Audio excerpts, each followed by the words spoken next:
Diamond ఇది కేవలం రాయి కాదు, రాజయోగం. ఇది మెడలో ఉంటే మహాలక్ష్మి ఇంట్లో ఉన్నట్లే అని చాలా మంది అనుకుంటారు. కానీ ఆగండి, ఆ వజ్రమే మీ పాలిట యమపాశమైతే లక్షలు ఖర్చు పెట్టి వజ్రం కొంటున్నారా?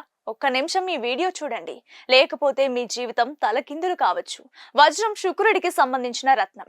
ఇది ధరిస్తే ఐశ్వర్యం, కీర్తి, భార్యాభర్తల మధ్య అన్యోన్యం పెరుగుతుందని అంటారు. కానీ ఇది అందరికీ సెట్ కాదు. ప్రధానంగా వృషభ లగ్నం, తులా లగ్నం వారికి వజ్రం అమృతంతో సమానం. వీరు వజ్రం ధరిస్తే పట్టిందల్లా బంగారమే. అలాగే మిథున, కన్యా లగ్నాల వారు, మకర, కుంభ లగ్నాల వారు కూడా జ్యోతిష్యుల సలహాతో ధరించవచ్చు. వీరికి ఇది అద్భుతమైన ఫైనాన్షియల్ గ్రోత్ ఇస్తుంది.